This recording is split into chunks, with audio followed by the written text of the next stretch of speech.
All right, we're back, and we left off discussing deep work in theory and abstract, but now we'd like to get into how to apply deep work to college and more generally, how to crush college academically, how to succeed, and some more practical tips to implement deep work and to optimize your studying efficiency.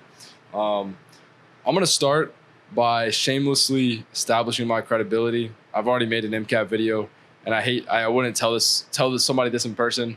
It's weird to say, but I graduated one of 20 valedictorians in my college, and I scored in the 100th percentile on the MCAT. So I was not always a good student, and it was a lot of learning and adapting and redirecting to establish these study habits that got me where I am, right?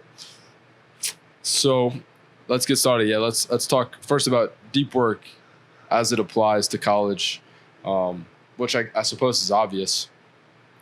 Somewhere I started back in the day was with something you probably are familiar with, but if not, it is the Pomodoro technique, which is essentially timing your study blocks and thereby really holding yourself accountable. So the structure is typically 25 minutes of studying followed by 5 minutes of a break, or 50 minutes of studying followed by 10 minutes of a break, maybe 15 minutes of a break. You could extend this out depending on maybe how well into your study block you are. If you're completely in flow, maybe you go 2 hours and you take a 20-minute break. An important thing that I'd like to really drive home and emphasize that is not talked about in any of the things you'll read or listen to about the Pomodoro technique is that what you do in the break is incredibly important. And Sean and I were talking earlier about how if you spend that 10-minute break after 15 minutes of studying, scrolling through Instagram, you will surely, without a doubt, come back to your studying more exhausted and it being tougher to get back into the flow of studying. Whereas if you simply sit there or you walk, better yet, or maybe you stretch, you sit in your thoughts, maybe you even meditate, or, well, I'll get to that in a sec.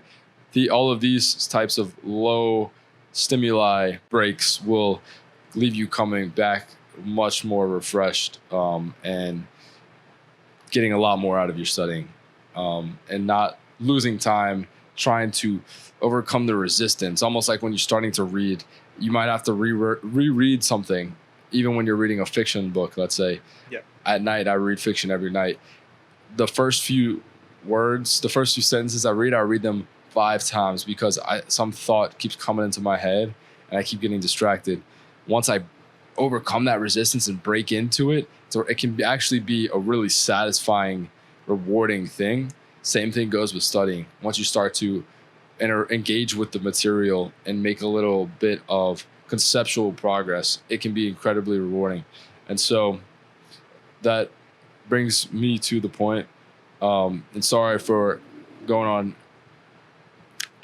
a monologue damn near here, but that brings me to the point of binarily dividing your leisure, your enjoyment, and your work / your sewing, right? And so you can do that even on a micro level with Pomodoro, where I would in the past frequently do my 15 minutes and then do it with a friend, time it at the same time. We're using the same timer. And for those 10 to 15 minutes, we'll walk and talk. And that was enjoyable. And I would come back to studying refreshed and feeling good. So same thing goes on a macro level, of course, where you want to very clearly delineate the periods of time and the bouts during which you're studying versus during which you are fully present in your enjoyment. And Sean and I have talked a good bit about how detrimental it is to try and do both at the same time, right? Because you end up doing neither one well. You're neither fully present with the people you're with, and you're not really making progress in the studying. So what are you actually doing? One can only study, however, for so long at one time, right? So even with a disciplined mind. So what I would advise is to, let's say during periods, exam periods, or for me, MCAT prep season, periods of extended studying, you should punctuate your stretches of studying with more mundane necessities, doing laundry, or better yet, you do 4 hours of studying when I was going, 8-10 hours a day for the MCAT. You do the 4 hours of studying in the morning, you go work out and eat a meal. That's 2 hours, 3 maybe even. You come back incredibly refreshed for another really long bout of studying. And so it's important to schedule your studying such that, you're not going to be doing it from 2 to 10 because it's not going to work. You're not going to get that much out of it.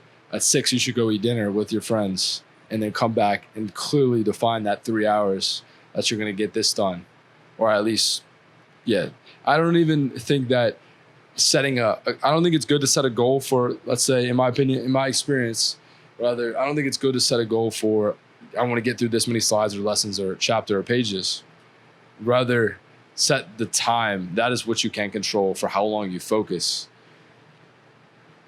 And you will be more, if you adhere to this, and you're never going to adhere to it perfectly, neither do I, but the better you get and the closer you move asymptotically, let's say, to really being deliberate, and the more effort you put in, the more satisfied, I believe, and even confident you will be.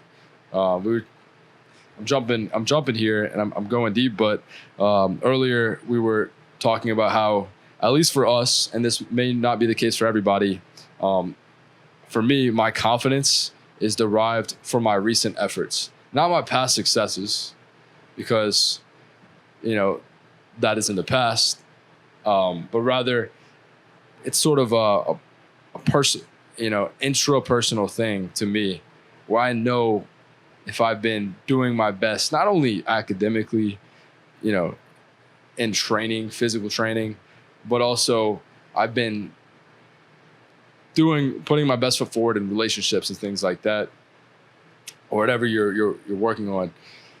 That's what gives you fulfillment and leaves you able to enjoy your actual relaxation time. So, unless you have anything to add on that point as well, your relaxation time, there are more and less productive forms of relaxation, in my opinion. Oh yeah. Yeah, there's definitely some types of relaxation that aren't very restful. I measure how good something is at being relaxing as how restful I feel after I've done it. Mm-hmm. Yeah, I mean, I can definitely think of a few things that definitely are not restful, like being on my phone, extremely unrestful, negative restfulness. Absolutely. Or relying on some substances, whatever they may be. Definitely, that's another big one. Relying on any sort of stimuli, really. It's temporary relaxation at the cost of tomorrow's low, right? I've found that you will not ever regret this. I'm gonna have to qualify this, but you almost never will regret sleeping an extra hour, or working out, or hitting an extra workout, or even like meditating 5 or 10 minutes. It's almost never going to happen. Of course, you should not sleep in. There are cases in which you should sleep less, right? There are also cases in which you may have to sacrifice a little bit of working out. But in periods of peace, right, when you're not at war with material and exams, you ought to be working, preparing your body and your mental fortitude at that point. In meditation, it's going to... all of those things, those 3 things, getting adequate sleep, exercising, and those two really, in my opinion. Meditating is kind of an additional one that I've only recently really gotten consistent with. But those two, man, the physiologic and neurologic benefits of exercise are vast in producing BDNF, brain-derived neurotrophic factor, far more than almost any other even substances or activities do, right? And so, and that of course helps foster synaptic plasticity and thereby foster better learning and memory. So, make sure it's as simple as that. Really, there's so many studies and different benefits you could go into, but exercise in any form, movement is key, especially if you're sitting down most of the day, as we do as a student, right? And then sleep. Of course, it varies, the sleep requirements by people. Most people, you should be getting 8 hours. Sometimes 9 for some people, like myself. I do find an extra edge sometimes if I get 9. Some of you, perfectly physiologically healthy and not impaired at 5 or 6. But that's a statistical. You're a lucky person. You're a lucky person. But don't convince yourself that you are that when you're not, because you don't know. You can be chronically sleep deprived to a point where you don't even notice the impairment until you get a few days of rest, a full rest, and then you realize, wow, I was living like that for so long at suboptimal performance. Sleep and exercise, man. If you're a student, just do it. I think it's really easy. I know for myself, it's really easy to convince yourself that you're too busy with school, you have too many commitments to throw off exercise. But I think it's worth reframing exercise as something that allows you to extract more out of your study time and extract more out of all other aspects of your life. It's not something that it's an investment. It's an investment. It's as simple as that. It's just like any other investment. There's going to be a present term, like there's going to be a cost right now, which is the 1 time. hour, which is 1 hour. Exactly. It's a 1 hour cost. But then you derive the benefits of it for the next 12, 24 hours until you hit the gym again and make that next investment. And that's how I see it. Yep. It costs you an hour, but it also costs you an hour to study for 7 hours, which you could have studied in 6. And so if exercise makes you be able to study in 4 hours, what you could have 5, you're not really costing an hour. Yeah. You could end up ahead, actually. Yep. Yeah. And your mental health is improved. So you don't need to do it every day. But I advise some sort of movement every day. I mean, maybe I'm like extreme about it, but if I'm not lifting, I want to do some cardio. If I'm not doing either, I'm going to get a little bit of stretching in, or at least go meditate for the day. You know what I'm saying? So, I mean, unless you're incredibly busy, which in some periods, throw it all out the window. It happens, but rarely happens, right? Yeah, I've had those periods too, where, yeah. But in most cases, more like I'd say 9 times out of 10 times, I fool myself when I make myself believe that I don't have time. And so for the most important things, it's important to realize that they will actually push me ahead. And exercise is one of those things that just pushes you ahead every time. And so I agree. Sometimes when I study, there's times where, as Colin mentioned earlier, I'll be there for 10 hours in the library and I'll get 4 hours worth of studying. And then sometimes it's the opposite. I'll be at the library for 4 hours and I'll get 10 hours worth of studying. And it's not just about the hours you put in, it's about the quality of hours. And you're always got to be looking for ways to optimize the quality of those hours. And maybe this point goes back a little bit to deep work, as we were talking about. For me, I find that I get my best deep work when I'm in the library, in a quiet library, with very low external stimuli.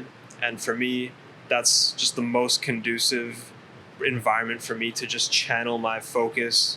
It just naturally happens. My focus just channels into whatever's in front of me. It doesn't matter what it is. And for me, that's how I get my hours of deep work in a day. And maybe not everyone's like that. Maybe it's not solitude that does it for everyone, but find what it is that does that for you, and optimize your study hours, because most of the time it really doesn't take 17, 18-hour days to get what you like, to get to a very proficient level of studying to ace an exam, or even to be number one. Yeah, which you have some experience in. Not quite number one, but yeah, to even be the top 1%, they're not doing this for 17-hour days, at least not sustainably. Right. No, 17 is ridiculous in any case. Maybe you'll hit 12 of quality work. Yeah. Sometimes that's what it takes.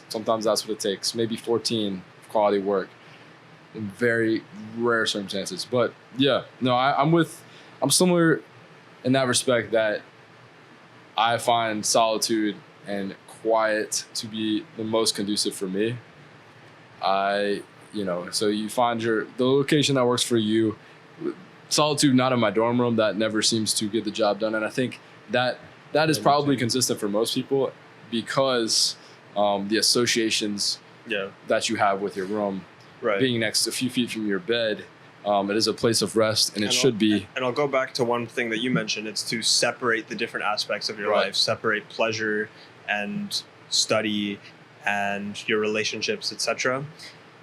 It's when you study in your room, you're inherently mixing very different aspects of your life. You're mixing study with your personal time. Yep. And it doesn't go well for me. Maybe it goes well for other people, but not for me. And here's the other benefit of separating them for me is I lived on campus most of my time in university, not all of it, but regardless of that, so from my dorm, so long as you find a place to study and you pick that place, you might be driving there, you might be walking there. In my case, I was walking from my dorm to the library, from the dining hall to the library. And that 5 to 10 minute period of walking was one that I could shift my mode and gear up for what I'm about to do. Whereas if I'm rolling out of bed, grabbing, and that's a 2-second thing, I'm going to flip open that notebook or that textbook, and it's like that transition just feels murky, Yeah. So in that 5 to 10 minute walk, it's like I'm on a mission to go make this happen. I'm literally traveling to do it, very small distance, but I'm going out of my way with this intention. So and no matter how disciplined you think you are, and think that sometimes you got to start in your room because it's fucking raining, or you don't have an umbrella, right?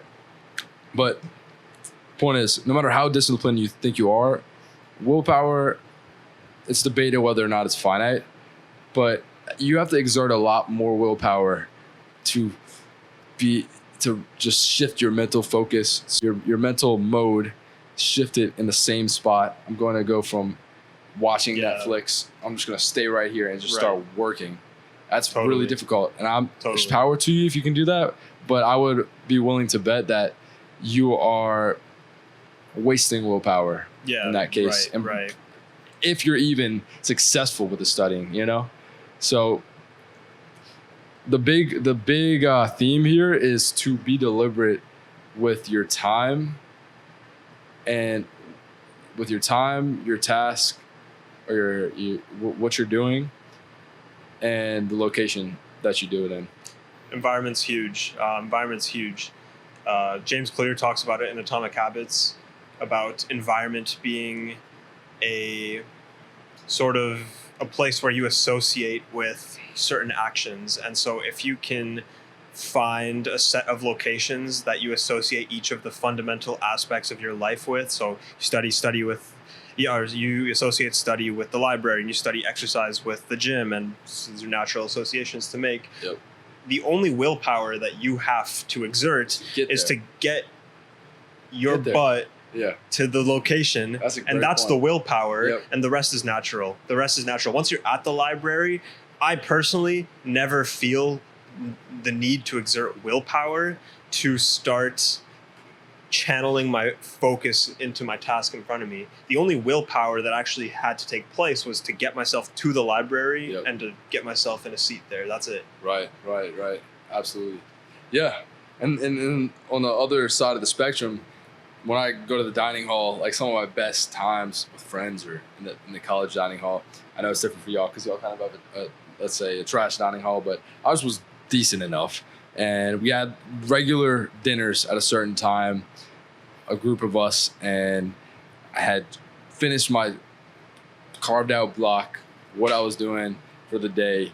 And, I get there and I'm just I'm in flow, but now it's social flow instead of study flow. And it's just like, I'm loving it. And I find also that, when I get to the gym these days, I've gone so many times to the same gym. When I get there, without even me thinking about it, it's almost like a, conditioned response. My mindset starts to shift. I'm not even working. I haven't even moved a muscle yet. I'm just like hearing the sound, seeing this same set of stimuli, and it's like a conditioned response where my body then says, okay, Yep, let's absolutely. go. Let's make it happen. And so that's we've driven that home, I think. Yeah, totally. Environment's huge. So the point I want to make on nutrition as far as environment, and we're not going to go deep dive into nutrition or anything like that. But for me, I don't even buy foods that I don't want to indulge in, because I'll indulge in whatever I have in my freaking pantry or fridge. So Well, that's another thing about it. Goes back to willpower. If it's in the pantry, then you have to exert willpower not to have it. But if it's not in the if it's not in the pantry, there's no willpower. It doesn't matter. Yep. You can't have it. Right. And don't get me wrong. I eat like treats and indulgences, but I always do it outside of my house. So that way I'm getting that 80% of the time. That's smart. I'm eating right at home.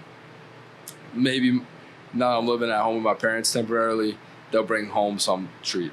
Okay, that's a irregularity. So it's like they brought it home. I'm gonna indulge in it, right? And if I go out, I'm gonna indulge in it. But I'm never gonna stock my pantry with something that I'm gonna tell myself I'm gonna eat an Oreo a day, 5 Oreos a day. Ain't gonna happen. Yeah. I'm gonna eat that box. Yeah, I mean, definitely in the middle of the night. I'm not a very well controlled person. Like, I'm either all or nothing for me. So. Yeah.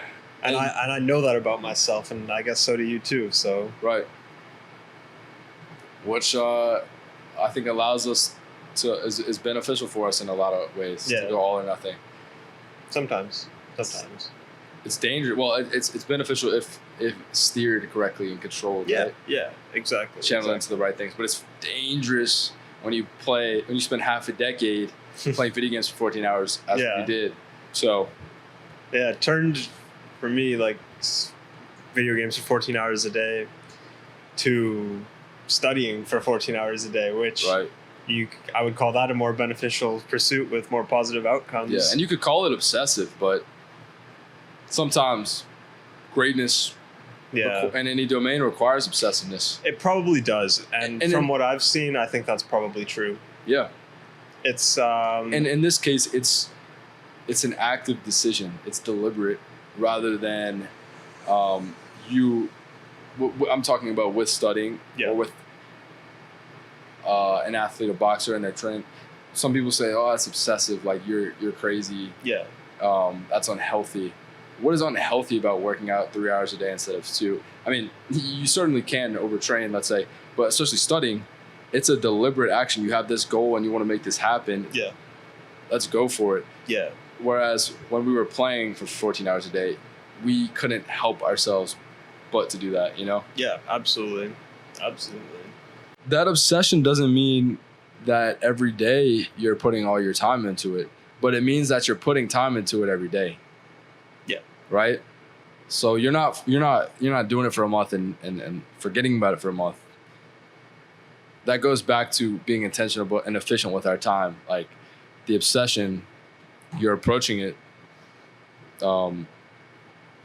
deliberately, and doesn't mean you have to sacrifice your relationships or your sleep or your health to do it. In some cases, some of the crazy people do. We have to ask ourselves, like, you ultimately have to ask yourself, what do you value? And there's no right or wrong answer to how much value you place on relationships versus a mission versus, you know what I mean? And there's no right or wrong value inherently. Oh, it just gave out. It is something that I've personally in my own life have been obsessed with something like, let's say, getting really good grades, let's say, obsessed with it, right? Yep. To the detriment of my relationships, to the detriment of my exercise, my nutrition. And like, if I'm being totally honest, like I achieved the outcomes of my obsession, which were the goals, which were like the grades, let's say, but at the detriment of my relationships. And that is ultimately not a life you want to live. I personally was even though I achieved the thing that I set out to achieve, I couldn't feel good about it because I knew what I had to throw under the bus in order to achieve that. And I know that it didn't have to be that way. I know that I could have achieved that same outcome without sacrificing my relationships, my exercise, my diet, because I know it's possible. It absolutely is. Yep. It is absolutely possible. But I would somewhat disagree in that certain periods, certain seasons, sacrificing one pillar might be the right way to go, depending on the conditions. And so in the instances, the stretches during which I've really set aside my social life, mainly, and in most cases, I don't think that needs to be done. But in my cases, I was making up for lost time. I was trying to be number one in what I was doing, let's say academically, while at the same time working 2 to 3 jobs. I've had periods where mainly 2 jobs. Only at one point did I work 3, right? And those jobs were typically like research and clinical, at the same time as helping run 2 clubs, being a vice president in one, like secretary, that sort of thing, and having little obligations here and there. And your week is just, you're going from X to Y to Z activity, and then trying to fit studying in between. So what I decided, not consciously, but what I ultimately did let go was that social aspect. But if it's only for a season, I don't think that is an issue whatsoever, so long as the people you care most about understand why you're doing it, understand that it won't last forever, and even further, the best friends, the best family members, people that you should, that have a good influence on your life and that you should keep around, are those that will understand that and that want the best for you, right? And don't need you around all the time. Let's say this will change when we get older and have a family, and our outlook will probably change because at that point we have made that decision and are going to shift our priorities. But for the time being, even then, it's your responsibility to disclaim the person you're about to marry, what your intentions are. If you're going into a crazy demanding field, if you're becoming a neurosurgeon, okay, we're gonna split the priorities here, and you're gonna take up these roles while I'm gonna probably focus on this singular role.